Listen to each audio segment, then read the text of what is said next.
예수님의 오심을 기다리는 이 대강절 셋째 주일을 맞고 있습니다. 어쩌면 오늘 본문 말씀은 크리스마스를 기다리고 있는 대강절하고는 조금 어울리지 않는 본문처럼 느낄 수 있습니다. 오늘 본문은 예수님께서 어떻게 나셨다, 그 위에서 태어나셨다, 마리아와 또 요셉에 관한 이야기가 없지요. 목동의 이야기도 아니고 동방박사 이야기도 아니죠. 오히려 오늘 본문은 세상의 마지막 날에 관한 말씀입니다. 성경에는요, 크게 두 가지의 기다림에 대한 이야기들이 성경 전체에 퍼져 있습니다. 구약 성경에는요, 이 땅에 오실 메시아에 관한 기다림의 이야기가 곳곳에 퍼져 있고요. 신약 성경에는 약속대로 이미 오셨다가 장차 다시 오실 예수님에 대한 이야기로 가득합니다. 우리가 지금 보내고 있는 이 대강절은 이러한 의미에서 두 가지 아주 큰 의미가 있습니다. 먼저 짧게는 곧 다가올 크리스마스를 기다리고 축하하고 즐거워하면서 예수님이 이미 오셨다는 것을 기억하고 기뻐하는 것이고, 그리고 또 하나는 이 세상의 마지막 날에 예수님이 다시 오실 것을 고대하고 기다린다는 의미입니다. 이 대강절이 추수감사주일을 맞고 그 후에 4주간을 지나서 성탄절까지 4주간의 대강절 기간을 우리가 지내게 되는데요.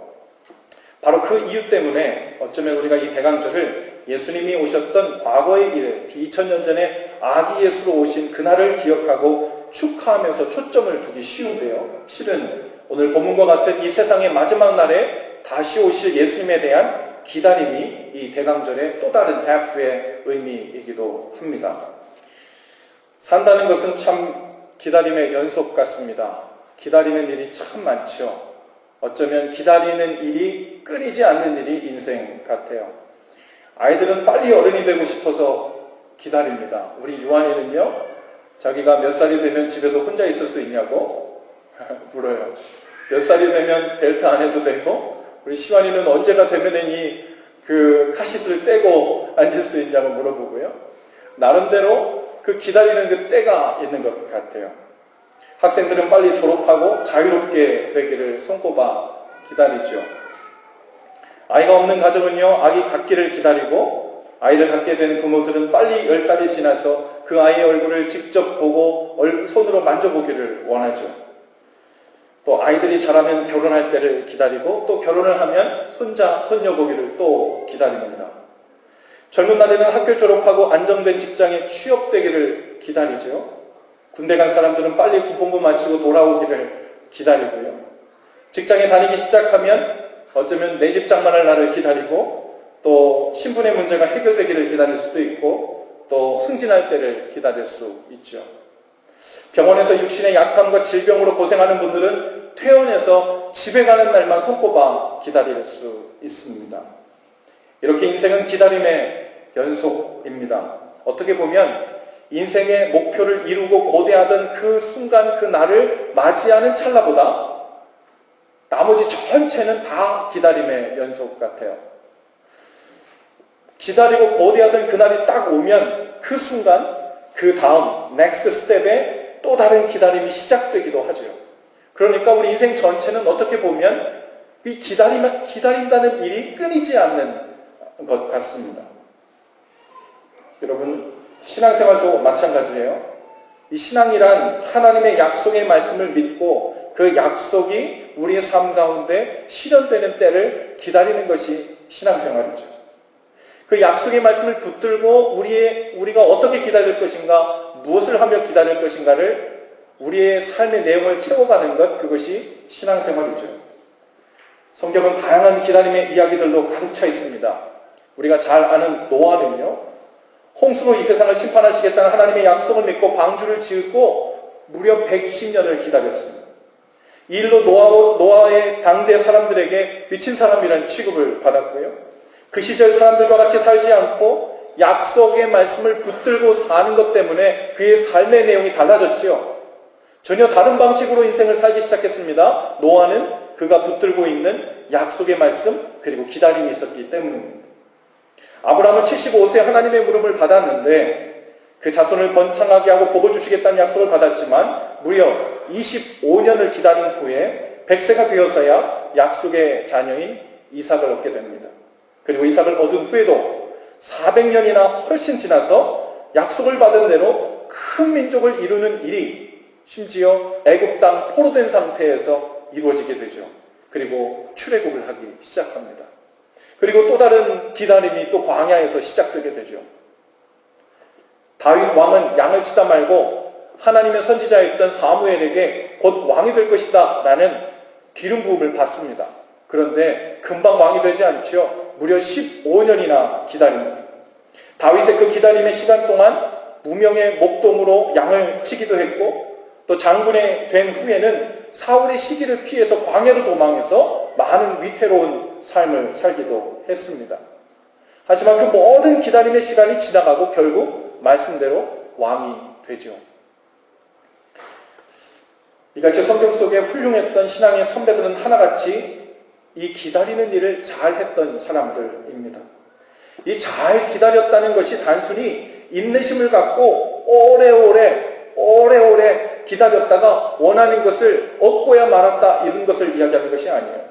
그 기다림의 시간에 하나님이 준비해 두셨던 삶의 유익함들을 기다리는 동안에 모두 온전히 취하는 그런 열매를 거뒀다는 말입니다.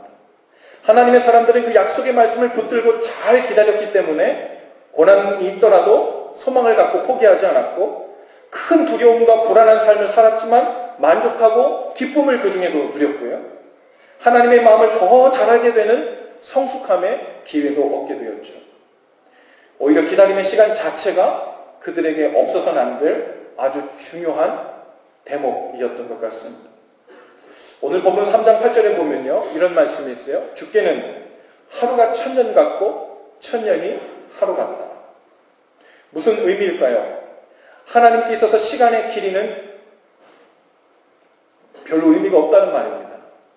어떤 사람들은 이것을 문자적으로 해석해서요, 주님께는 하루가 1000년 같으니까 주님께서 6일 만에 천지를 창조하셨으니까 천지 창조하느라 6000년 걸렸구나. 이것을 이렇게 공식으로 대입하는 분들이 있어요. 큰일 납니다. 그렇게 대입하면. 하나님께서 하루가 1000년 같다는 것, 하나님께서 시간을 초월하고 계시다는 말이죠. 하나님께서 과연 1000년 정도를 하루처럼만 느끼시는 분이겠어요? 마음만 먹으면 10,000년, 1억년, 그보다도 훨씬 더 긴 시간을 하루, 아니 1초 정도로밖에 비교할 수 없을 정도로 전능하신 분이시죠. 주님께는 하루가 1000년이라는 말을 문자 그대로 숫자 그대로 받아들이는 일이 얼마나 신을 신답지 않게 만드는 일인지 금방 알 수 있는 일입니다. 하나님의 관심은 시간의 길이가 아니라 하나님의 때라고 불리우는 타이밍에 있습니다. 그 타이밍은 사람의 계산법하고는 다릅니다. 여러분, 9절에 보면요, 어떤 사람들은 예수님이 다시 오는 날에 대하여 아주 더디다고 생각했대요. 이 초대교회 사람들이 예수님이 정말 얼마 안 있어서 마치 수주 안에 혹은 수개월 안에 당장 다시 올 것으로 생각했다는 거예요. 그래서 학수고대하며 주님을 기다리며 믿음을 굳게 지키며 하루하루를 보냈습니다. 만일 그들에게 예수님이 곧 내일이라도 오실 것이라는 것에 대한 굳건한 믿음이, 그 시급한 마음이 그들에게 있지 않았다면 아마 그 초대교회에 일어난 그 수많은 핍박과 환난 속에서 그들의 믿음을 지키기란 무척 어려웠을 것입니다. 예수님의 재림이 지연되자 1년이 지나도 안 오시고, 10년이 지나도 안 오시고, 100년이 지나도 안 오시고, 500년이 지나도 안 오시자 많은 사람들이 의아해합니다. 왜 예수님의 재림이 지연될까? 왜 안 오실까? 천국에 가셔서 거기가 너무 좋아서 우리 여기 있는 것을 까먹으셨나? 안 오시려고 작정하셨나? 주님께서 곧 오신다고 하는 그 곳의 시간의 길이는 얼마인가? 별별 생각들을 다 하게 됐지요. 그런데 예수님이 빨리 오셔서 세상을 심판하시고 자신들을 영원한 천국으로 데려가 주기만을 사람들이 기다리고 고대했는데, 그런데 주님의 생각은 달랐다는 거예요.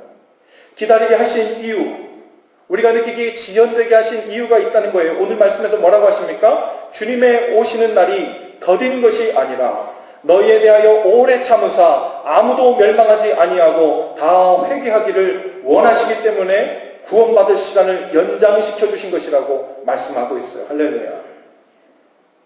이제 이 기다림의 시간은요, 그냥 기다림의 시간이 아니에요. 팔짱 끼고 주머니에 손 넣고 아무 일도 안 하면서 그저 오늘 오시려나 내일 오시려나 기다리고 이제 그런 의미가 아니고, 이제 우리에게 이 기다림의 시간은 다른 성격의 시간이 된 것입니다. 주님이 더 구원받을 사람들을 위해서 이 시간을 확장시켜 주셨다는 말은 우리가 두 손 놓고 있으라는 말이 아니라 무언가를 해야 된다는 말입니다.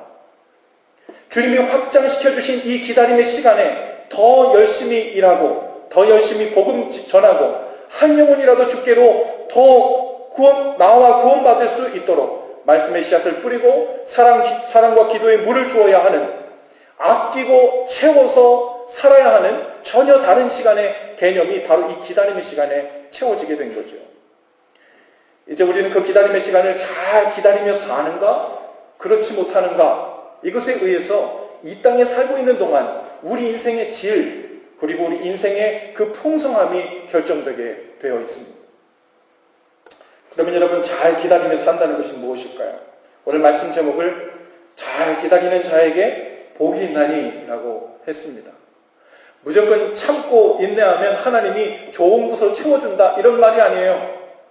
잘 기다리면 이 땅에 사는 동안 이미 우리에게 복이 임해서 그것을 누리며 사는 삶이 나타난다는 말입니다. 저를 한번 따라해 보십시다. 잘 기다리며 산다는 것은 기쁨으로 기다리는 것입니다. 네, 맞아요. 주님이 오실 날을 기다리는 사람들을 크게 두 부류로 나눠볼 수 있어요. 똑같이 주님 오실 날을 기다리는데 어떤 사람들은 두려움과 불안함으로 주님 오실 날을 기다리는 사람이 있어요. 그리고 또 한 부류는 기쁨과 소망 가운데 주님을 기다리는 사람들이 있습니다. 그동안 기독교 역사에는 예수님의 재림에 대한 수많은 이단들, 사이비 교주들이 많았습니다. 그리고 구체적으로 몇 년도 몇 월 며칠 날 예수님의 공중 재림하신다 이래서 많은 사이비 교주들이 그것을 선포하고 또 단체를 만들어서 참으로 듣기 안타까운 일들을 우리가 많이 경험했죠. 그들은 하나같이 예수님의 오실 날에 대해서 무엇을 강조했냐면 두려움을 강조했습니다.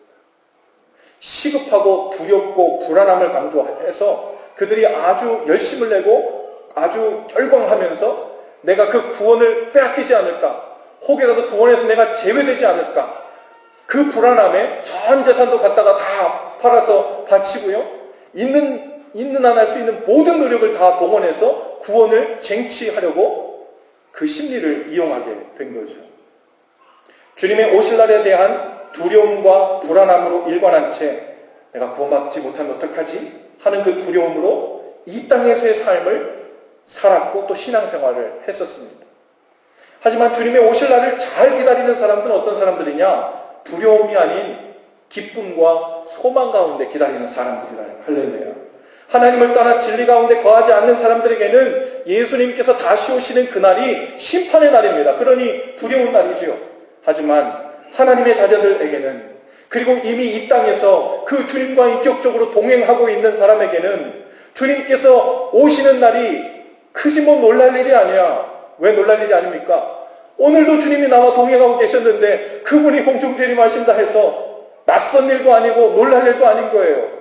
내가 주님 뜻 안에서 오늘도 성령님을 통해 주님과 함께 살고 있었는데 그분이 공식적으로 임하는 날이 임한다 그래서 생각지도 못한 깜짝 놀랄 만한 일이 나타난 게 아니거든요. 그분은 이미 우리 가운데 내가 동행하고 있는데, 그러니 주님 안에서 가고 있는 사람들은요, 주님의 오시는 그날이 놀랄 일이 아닙니다. 오히려 이전에는 영으로만 만났던 그 예수님을 이제는 얼굴과 얼굴을 대면하여 보고 또 우리가 하나님의 자녀로 이제 영원한 천국에서 살게 되는 그 스타코이트가 되니까 여러분, 우리에게는 얼마나 고대되고 신나고 축제의 날이 되는지 몰라요. 예수님을 믿되 그리고 예수님 오실 날을 이야기하되 협박하고 두려워하고 근심하면서 그날을 기다리고 있다면 거기는 사이비고 이단의 가능성이 아주 많습니다. 그런데 오늘 주님과 동행하고 있기 때문에 그날이 도적같이 언제 이르든 내가 주님께 가는 날은 주님께서 알아서 할 일이지, 그때는 주님께서 말씀하신 대로 주께서 이루실 일이지 하고 담대함으로 평안한 가운데 거하는 자가 바로 하나님의 자녀된 증거가 있는 자입니다. 할렐루야. 여러분, 그래서 잘 기다리는 사람들은요, 이 땅에 사는 동안 기쁨과 소망 가운데 살아가게 됩니다. 물론 이 땅에 살면서 남들처럼 슬픈 일도 겪을 수 있죠. 고난도 있을 수 있고 문제와 어려움도 당할 수 있어요. 그런데 그 모든 순간에 우리는 주님을 향한 기쁨과 소망으로 그 가운데서도 기쁨으로 견뎌냅니다. 그 기쁨의 날, 기다림에 대한 소망이 있기 때문에 그래요. 이 기다림에 소망이 없다면 일찌감치 인생의 이런저런 낙심한 일, 절망할 일로 인해서 포기했을 인생들이 수두룩이죠. 하지만 주님이 그 모든 순간에 함께해 주시고 회복시켜 주신다는 약속 때문에 우리는 그 순간을 소망 중에 견디고 지나갑니다. 그 과정에 우리는 주님의 마음을 더욱 속 깊이 알아가는 성숙한 자녀들이 되어갑니다. 우울증 중에서도요, 다양한 종류의 우울증이 있는데요. 다는 아니지만 그 중에 많은 사람들의 공통점이 있답니다. 바로 내일에 대한 소망이 없어진다는 거예요. 기대하는 것이 없어지고 기다리는 것이 없는 것입니다. 그러니 오늘에 대한 의미가 없고 가치가 자꾸 작아지는 거예요. 그러니 사는 것 자체가 의미 없는 것처럼 느껴지기 시작하죠. 주님을 잘 기다리는 일은 오늘 우리의 삶을 가장 의미 있고 가치 있게 만들어줍니다. 주님이 오시는 그날만 의미 있고 가치 있는 것이 아니라 그날을 기다리고 있는 오늘 우리의 삶이 가치 있고 의미 있어지는 거예요. 어려움도 외로움도 고난도 핍박도 그래서 주님을 소망 중에 기쁨 가운데 온전히 기다리고 고대하는 자에게 견뎌나갈 수 있는 능력이 되고 힘이 되는 거죠. 이사야 40장 31절에 보면 우리가 잘 아는 말씀이 있죠. 오직 여호와를 앙망하는 자는 새 힘을 얻으리니 독수리가 날개치며 올라감 같을 것이요 다름박질하여도 곤비치 아니하겠고 걸어가도 피곤하지 아니하리로다. 여기서 여호와를 앙망하는 자는 라고 할 때 여호와를 앙망하다, 이것이 킹 제임스 버전의 영어 번역을 보면 뭐라고 되어 있냐면 wait upon the Lord 이렇게 되어 있어요. 주를 기다린다 라는 의미입니다. 그런데 뉴 인터내셔널 버전의 NIV 영어 번역에 보면요 뭐라고 되어 있냐면 hope in the Lord 이렇게 되어 있어요. 주님 안에 소망을 품고 있는 자, 이것이 바로 기다린다는 말의 의미입니다. 기다리는 것은 그냥 지루하게 기다리는 것이 기다리는 게 아니고 소망을 놓지 않고 계속해서 붙들고 주님을 바라보고 있는 상태, 그것이 바로 주를 앙망한다는 말이고 주를 기다린다는 말의 의미죠. 그 사람들에게는 독수리 날개쳐 올라가는 듯한 새 힘이 공급된다고 주님 말씀하고 계세요. 하나님의 선하신 손길을 기다리며 사는 사람은 오늘을 사는 그 삶 속에서 그 능력을 경험합니다. 한마디로 믿는 구석이 있는 채로 사는 거죠. 독수리처럼 생기 있게 살아가는 힘이 바로 주님을 잘 기다리는 데에서 시작된다는 거예요. 두 번째로 저를 한번 따라해 볼까요? 잘 기다린다는 것은 준비하는 삶을 사는 것입니다. 네, 준비하는 삶을 사는 거예요. 어떤 사람이요, 친구에게서 문자로 이런 재미있는 문자를 받았답니다. 이 세상에는 세 가지 귀중한 금이 있는데 그것은 뭐냐면 세 가지 귀중한 금.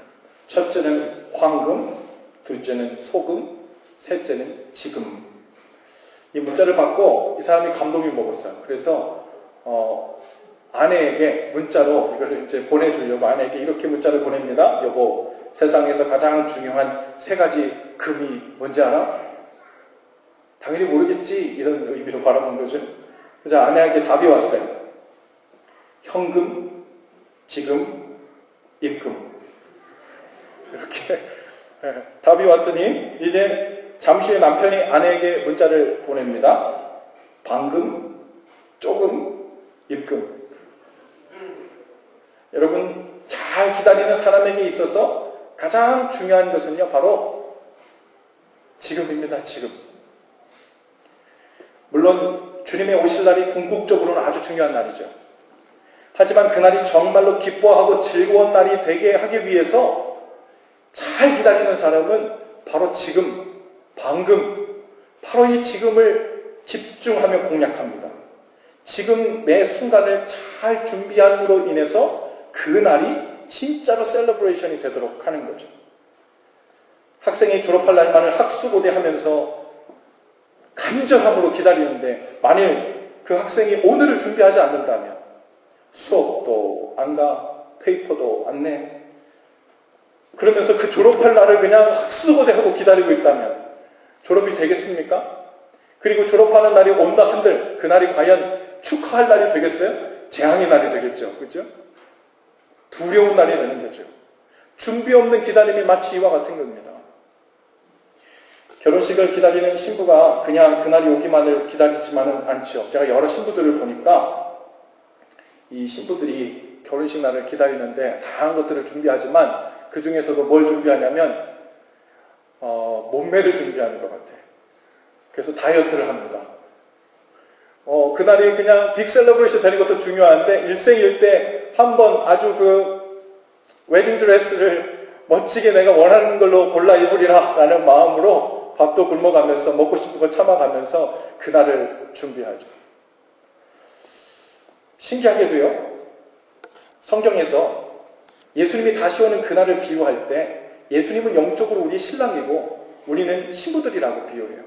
마태복음 25장에 그렇게 얘기하고 있는데요. 여러분, 이제 예수님이 오시는 그날을 준비하는 신부들로서 10명의 처녀들에 관한 이야기가 나와요. 5명의 슬기로운 처녀와 5명의 미련한 처녀가 나오죠.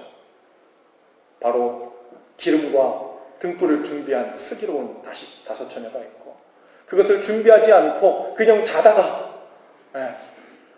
어떻게 자는지 모르겠어요. 아마 성경에 나오지 않았지만 적절한 그 수식을 넣자면 아마 널브러져 잤을 것 같아요. 널브러져 자다가 그날 아무것도 준비하지 못한 채 그 혼인식장에 들어가지 못하고 문 밖에서 문을 두드리며 슬피 울며 이를 갈미 있었다, 이런 이야기가 나오죠. 여러분, 잘 기다리는 사람은요, 날마다 등불을 체크하는 사람입니다. 기름이 떨어지기 전에 불을 꺼뜨리지 않으면서 기름을 채워넣는 삶을 날마다 살아가려고 애쓰는 거예요. 성경에서 이 기름과 불은요, 성령님을 상징합니다. 주님의 오심을 잘 기다리는 사람은 우리 안에 성령의 기름이, 그리고 성령의 불이 꺼지진 않았는지, 충분히 타오를 만큼 그 성령 충만한 그것을 위한 재료, 즉 말씀과 기도와 예배와 주님 말씀하신 대로 이웃을 사랑하며 사는 삶과 순종하는 삶들이 우리 가운데 계속해서 땔감으로 지원되고 있는지를 체크하죠. 여러분, 그것이 체크되지 않고 등불이 떨어져 가는데도, 내 영혼이 메말라져 가는데도, 내가 지금 주님 앞에서 내 영혼이 말라서 주님을 찾고 싶은 마음도 없어지고, 주님께 예배하고 싶은 마음도 없어지고, 마음은 불안하고 주께로 나가고 싶은데 내가 안절부절하고 있는 내 영혼의 갈급함을 알아채지도 못하고, 알아챘다 한들 그것을 채우려고 애쓰지 않는 그러한 삶이 계속된다면, 여러분, 미련한 5 처녀와 같이 그날을 준비하지 않는 영혼과 같은 거죠. 여러분, 주님의 오심을 기다리며 날마다 성령의 기름으로 그 속이 충만한 사람은 실제로 언제도 그것이 유익하고 유용하냐면요, 바로 이 땅에 살 때예요. 바로 지금이에요. 말씀과 기도와 예배, 그리고 이웃을 사랑하는 삶으로 그 속에 성령의 기름을 채운 채 기다리는 사람은 그 기다림의 시간 또한 자신에게 이미 풍성한 열매이고 복이 됩니다. 할렐루야. 하나님과의 깊은 교제 시간이 되고 주님의 마음을 더욱 깊이 알아가는 속 깊은 자녀가 되고, 늘 기도 가운데 살면서 이 땅에 사는 동안에도 고난과 어려움을 이기고 견디는 능력을 경험합니다. 이웃을 사랑하면서 누리는 그 풍성한 은혜도 더불어 얻고 삽니다. 주님의 오심을 잘 준비하며 기다리는 사람에게 이미 부어지고 있는 놀라운 은혜죠. 어떤 사람들은 그래서 그렇게 고백해요. 아니, 이제 나는 영접 기도도 했고 세례도 받고 하나님의 자녀 되었다 그랬는데 이 땅이 더 이상 살 이유가 뭔가? 주님, 저를 빨리 데려가세요. 하늘나라 언제 가는 거예요? 저를 여기 두어봤자 제가 죄밖에 더 짓겠어요? 제가 여기 더 살아봤자 타락할 가능성만 더 커지지 않겠어요? 저 좀 빨리 데려가세요. 뭐하고 계신 거예요? 그런데 그렇지 않아요. 주님께서 우리를 구원하셨는데, 하나님 자녀 삼아주셨는데, 자꾸 연기하세요. 연기하시고 시간을 우리에게 점점 주신단 말이에요. 그 이야기는 뭘까요? 야, 너 너무 빨리 일어났네. 내가 좀 이따 올 거니까 한숨 더 자. 이러라고 우리에게 시간을 더 준 게 아니고 일을 하라는 겁니다. 주님께서 이 세상에 우리를 포도원에 있는 품꾼으로 부르셨고 수확할 일꾼으로 부르셨고 이 땅 가운데 주께서 부르신 하나님의 동역자로 부르셨어요. 그리고 회개할 기회를 더 주고 한 영혼이라도 주께로 더 돌아오게 하기 위해서 주님께서 그 시일을 연기하시고 기다림의 시간을 더 주셨다 했어요. 그러면 이제 이 땅에서 그 기다림의 시간을 살고 있는 우리에게 있어서 우리의 삶의 내용이 무엇으로 채워져야 하는지, 우리는 무엇을 하며 살아야 되는지, 어떻게 살아야 이 기다림의 시간을 잘 사는 것인지, 어떻게 준비해야 되는지가 명백해지는 거죠. 그것을 알고 사는가? 그것에 따라 내가 왜 사는지, 내가 인생 가운데 직장을 갖고 돈을 벌고 사람들을 만나고 하나님 나에게 기프트를 주셨는데 이 기프트는 왜 주셨고, 내 주위에 이런 사람들, 가족들과 이웃들을 만나게 하시고 내 주위에 배치해 주신 이런 이유는 무엇인지에 관해서 우리는 날로 깨달아 가게 됩니다. 대강절은 크리스마스를 잘 기다렸다가 크리스마스 날이 딱 되면 해피 홀리데이 이러면서 놀러가자 하는 날이 아닙니다. 성탄절 잘 놀려고 사주간을 대강하며 정말 기대하고 고대하면서 사주간을 대강절을 지키면서 고대하며 기다려서 딱 그날이 됐는데 해피 홀리데이 오늘 어디 놀러가? 이렇게 하고 주님을 잊고 산다면 여러분이 대강절의 의미가 전혀 없어지는 거죠. 주님께서 이 땅에 왜 오셨는가? 어떤 신학자는요, 크리스마스 날 인사법을 좀 바꿔야 된다고 그래요. 그래서 메리 크리스마스 이렇게 이야기하고 믿지 않는 사람들은 해피 홀리데이 이렇게 얘기하기도 하지만 누군가 서로 인사를 할 때 메리 크리스마스 이러면 상대방이 뭐라고 얘기하냐면 주님은 구유에서 태어나셨습니다. 이렇게 인사를 하라는 거예요. 주님께서 이 낮고 낮은 그리고 말도 안 되는 그곳에 오신 이유를 상기하고 리마인드 하면서 그리고 그 주님이 우리에게 주신 이 기다림의 시간을 우리가 어떻게 보내야 되는지 그리고 우리에게 이 기다림의 시간을 왜 주셨는지에 관해서 다시 기억하고 사명을 확인하고 나가야 되는 바로 그 절기가 성탄절이 되어야 된다는 거죠. 우리 한번 옆에 사람과 인사해 볼까요? 한 사람이 메리 크리스마스 그러면 다른 사람이 뭐라고요? 주님은 구유에서 태어나셨습니다. 자, 시작해 봅시다. 시작. 메리 크리스마스. 주님은 구유에서 태어나셨습니다. 주님은 구유에서 태어나셨어요. 메리 크리스마스가 정말 메리 크리스마스가 되려면 주님께서 이 땅에 오신 이유가 우리에게 새로워지고 그 이유 때문에 이 기다림의 시간을 지내는 그 참된 대강절의 기간이 되어야 할 줄로 믿습니다. 오늘 하나님께서 여러분에게 모두 기다리게 하셨어요. 근데 무엇하며 기다리고 있습니까? 무엇을 준비하며 기다리고 있습니까? 여러분 소망 중에 있습니까? 기쁨이 여러분의 이 고단한 삶의 현장에서 여러분을 구원해내고 있습니까? 그 기다림에 대한 소망, 기쁨, 그리고 준비, 그것으로 잘 기다리는 사람들 다 되셔서 정말 이 대강절에 하나님께서 주시는 이미 허락해 주신 그 복을 다 누리며 사시는 저와 여러분들 다 되실 수 있기를 주님의 이름으로 축복합니다. 우리 옆뒤자하고 인사하시면서 잘 기다리십시다. 한번 인사하십시다. 잘 기다리십시다. 모두 자리에서 다 일어날까요? 우리 헌신 기도를 한 목소리로 함께 하고 함께 청송하시겠습니다. 함께 기도하죠. 주님, 주님의 오심을 잘 기다리는 삶을 살고 싶습니다. 두려움이 아닌 기쁨과 소망으로 기다리게 하시고 주님 오실 날을 성실히 준비하는 기다림이 되게 하옵소서. 주님의 오심을 잘 기다릴 때 이미 그 풍성한 복을 누리고 살고 있는 것임을 깨닫게 하옵소서. 주님을 잘 기다리며 사는 우리 각 사람들, 가정, 교회가 되도록 성령님 인도해 주옵소서. 예수님 이름으로 기도합니다. 아멘.